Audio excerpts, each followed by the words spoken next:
Breaking news కాసేపట్లో Telangana cabinet సమావేశం కానుంది. కేబినెట్ భేటీకి ముందు అటు CM Revanth Reddy advocate general తో సమావేశమయ్యారు.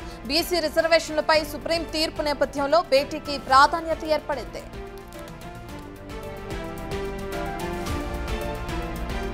ఇక కేబినెట్ లో రైతు భరోసా స్కీమ్ పై కీలక నిర్ణయం తీసుకునే అవకాశం ఉంది.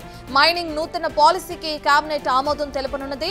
ఇక HAM roads, metro railway phase 2 టెండర్లపై రాష్ట్ర కేబినెట్ కీలక నిర్ణయం తీసుకునే అవకాశం ఉంది.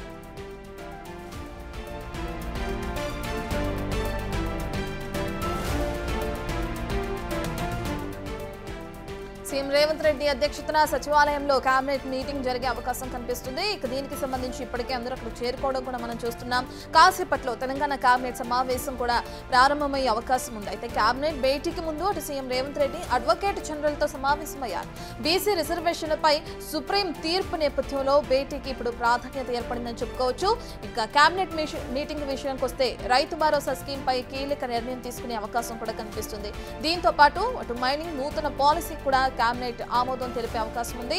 ఇక వాటితో పాటు HAM roads, metro railway phase 2 టెండర్లపై రాష్ట్ర కేబినెట్ కీలక నిర్ణయం తీసుకునే అవకాశం ఉంది.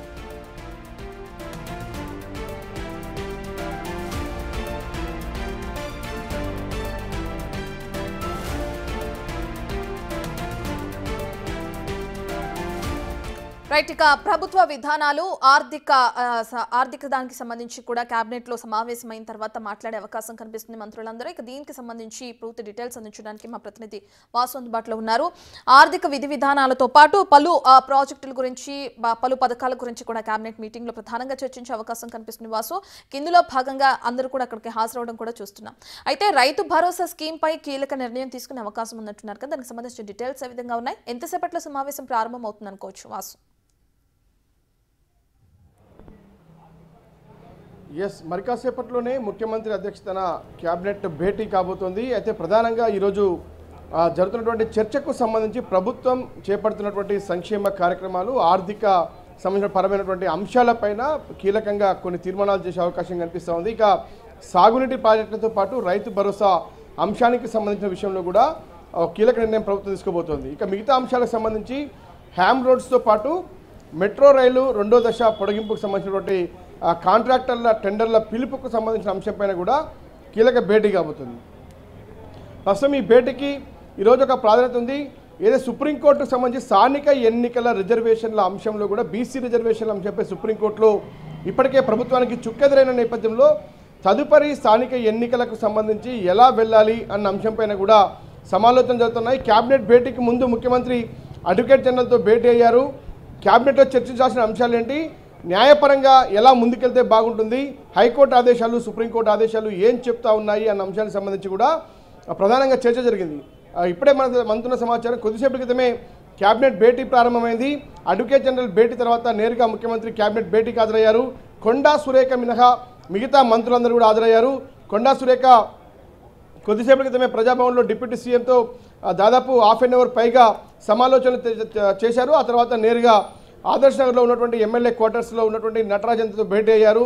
ప్రస్తుతం అక్కడ చర్చలు కొనసాగుతున్నాయి, కానీ ఆమె క్యాబినెట్కు హాజరు కాలేదు. మరి చూడాలి కొండా సురేఖ ఎపిసోడ్, మంత్రుల మధ్య ఉన్నటువంటి వివాదం పైన కూడా ముఖ్యమంత్రి రేవంత్ రెడ్డి ఈరోజు కీలకంగా కేబినెట్ భేటీలో చర్చించే అవకాశం ఉంది. కీలక ఆదేశాలతో పాటు కీలక హెచ్చరికలు కూడా జారీ చేసింది. ఎందుకంటే ప్రభుత్వానికి మరోపక్క పార్టీకి నష్టం చేకూర్చే విధంగా మంత్రుల తీరు ఉందన్న విషయంపైన కూడా ఇప్పటికే సీఎంఓతో పాటు ఇంటెలిజెన్స్ నివేదికలు రూపొందించింది. అవి ఏఐసిసి కూడా అందించారు.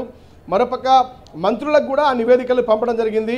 ఎందుకంటే పార్టీ అభివృద్ధి కార్యక్రమాన్ని ప్రజల్లోకి తీసుకెళ్లకుండా పార్టీని నష్టం చేకూర్చే విధంగా, ఎందుకంటే ముందల ఒక పక్కన జూబ్లీహిల్స్ ఎన్నికలు ఉన్నాయి, మరోపక్క స్థానిక ఎన్నికలు ఉన్నాయి. ఈ నేపథ్యంలో మంత్రుల మధ్య విభేదాలు కావచ్చు, ఏదైతే పార్టీకి సంబంధించినటువంటి నష్టం చేకూర్చే విధంగా కూడా వ్యవహరిస్తున్న తీరుకు సంబంధించి కూడా ముఖ్యమంత్రి కీలక వ్యాఖ్యలు చేసే అవకాశం ఉంది. మంత్రులకు దిశానిర్దేశం చేసే అవకాశం కనిపిస్తూ ఉంది. పూర్తిగా కూడా అన్ని మంత్రుల పేచీలో జరుగుతున్నటువంటి వ్యవహారాలన్నీ కూడా సిబ్బందితో పాటు మంత్రులు చేస్తున్నటువంటి వ్యవహారాలపైన కూడా పూర్తిగా నిఘా ఉందన్న విషయాన్ని మరోసారి సీఎం స్పష్టం చేయబోతా ఉన్నారు.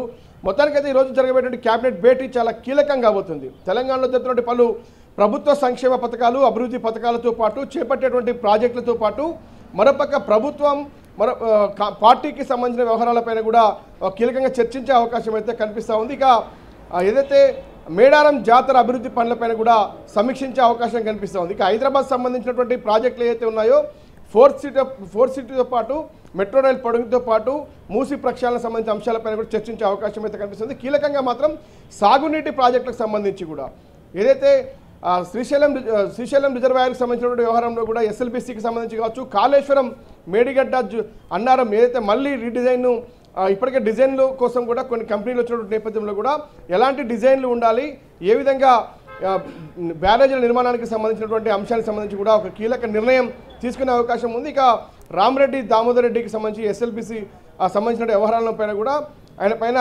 ఆయన పేరును పెట్టే అంశానికి సంబంధించి కూడా చర్చించే అవకాశం ఉంది. మొత్తానికైతే ఈరోజు ముఖ్యమంత్రి అధ్యక్షతన జరిగేటువంటి కేబినెట్ భేటీలో అనేక కీలక అంశాలు కూడా చర్చించే అవకాశం ఉంది. ఆ చర్చించిన తర్వాత కూడా నిర్ణయాలు తీసుకునేటువంటి అవకాశం కూడా కనిపిస్తూ ఉంది. రైతు భరోసా అంశం కావచ్చు, అభివృద్ధి కార్యక్రమాలు కావచ్చు, ఆర్థికపరమైనటువంటి కొన్ని అంశాలపైన ప్రధానంగా ఇలా మరోపక్క మైనింగ్ సంబంధించినటువంటి ఒక కీలక ఉత్తర్వులు కూడా వెలువడే అవకాశం ఉంది. క్యాబినెట్లో ఆమోదించే అవకాశం కూడా కనిపిస్తూ ఉంది.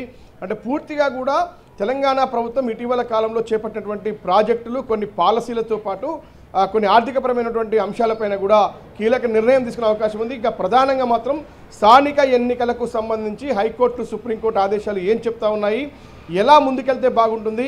ఎందుకంటే పూర్తిగా కూడా హైకోర్టు స్టే విధించింది జీవో నెంబర్ 9 సంబంధించి, సుప్రీంకోర్టు కూడా దాన్ని హైకోర్టు ఆర్డర్ని సమర్థించిన నేపథ్యంలో తదుపరి కార్యాచరణ ఏంటి, పార్టీ పరంగా రిజర్వేషన్ అంటే పాత రిజర్వేషన్ పద్ధతిలో వెళ్ళడానికి మాకు అభ్యంతరం లేదని సుప్రీంకోర్టు చెప్పినటువంటి నేపథ్యంలో పాత రిజర్వేషన్ల పద్ధతుల్లో కూడా ఎన్నికలకు వెళ్ళి పార్టీ పరంగా 42% బీసీ రిజర్వేషన్ కల్పించాలనేటువంటి అంశానికి సంబంధించి కూడా క్యాబినెట్లో చర్చిస్తారు. ఆ క్యాబినెట్ తీర్మానం ప్రకారం కూడా ముందుకు వెళ్ళే అవకాశం అయితే కనిపిస్తోంది.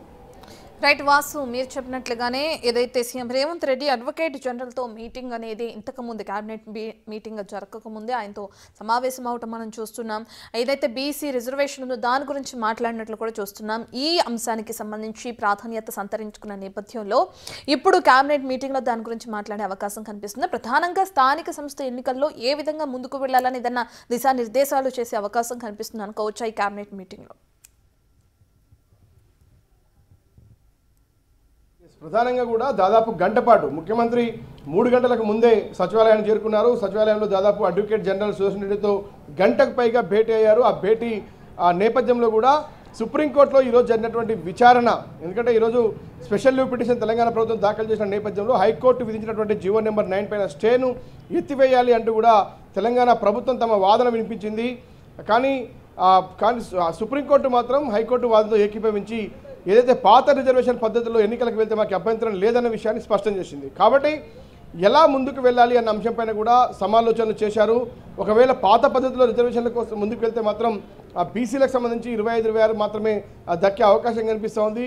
ఇక కాబట్టి 42% బీసీ రిజర్వేషన్ల ప్రకారం దక్కాలి అంటే ఖచ్చితంగా పార్టీ పరంగా పాత పద్ధతిలో వెళ్ళినప్పటికీ కూడా పార్టీ పరంగా రిజర్వేషన్లు అమలు చేసే అంశానికి సంబంధించి కూడా సీనియర్ మంత్రులు, క్యాబినెట్ మంత్రులతో కూడా భేటీ అయ్యి వాళ్ళతో సుదీర్ఘంగా చర్చించి దానిపైన ఒక నిర్ణయం తీసుకోబోతా ఉన్నారు. ఎందుకంటే ఇప్పటిదాకా చేసినటువంటి పార్లమెంట్ బిల్లులకు సంబంధించినటువంటి రాష్ట్రపతి దగ్గర, మరోపక్క ఇటు గవర్నర్ దగ్గర పెండింగ్లో ఉంది. ఇక సుప్రీంకోర్టు, హైకోర్టులో కూడా ఏదైతే వ్యతిరేకమైనటువంటి ఆదేశాలు వచ్చినటువంటి నేపథ్యంలో కూడా బీసీ రిజర్వేషన్లకు సంబంధించి స్థానిక ఎన్నికల్లో ఎలా ముందుకు వెళ్ళాలి అంటే ఖచ్చితంగా ప్రభుత్వం దగ్గర ఉన్నటువంటి ఆప్షన్ ఒకటే ఉంది. పార్టీ పరంగా రిజర్వేషన్ల అమలుకు సంబంధించి ఎంతమంది క్యాబినెట్ మంత్రులు ఆమోదం తెలుపుతారు, మరి ఏకపక్షంగా ఆమోదం తెలిపి పార్టీ పరంగా ముందుకు వెళ్దామంటే మాత్రం ఖచ్చితంగా కూడా దానికి సంబంధించిన ఒక తీర్మానం అయితే ఇలా క్యాబినెట్లో తీసుకునే అవకాశం కనిపిస్తుంది. లేని పక్షంలో కేంద్రం పైన ఒత్తిడి తేవాలి అనుకుంటే మాత్రం మరొకసారి కార్యాచరణ రూపొందించే అవకాశం ఉంది. కానీ అది ఎన్నికలు మరింత ఆలస్యమయ్యే అవకాశం కనిపిస్తుంది. కాబట్టి ఈ 2 అంశాలకు సంబంధించి ఎక్కడ కూడా సుప్రీంకోర్టులో, హైకోర్టులో న్యాయం జరిగిన నేపథ్యంలో కూడా ఖచ్చితంగా కూడా బీసీలకు న్యాయం చేసేందుకు 42% రిజర్వేషన్ల కల్పన పార్టీ ద్వారా పోవాలని మాత్రం మెజార్టీ సభ్యులు భావిస్తున్నట్టుగా మనకు కూడా సమాచారం. దానిపైన చర్చించి ఒక కీలక నిర్ణయం తీసుకునే అవకాశం అయితే కనిపిస్తాం. Right, thank you Vasu.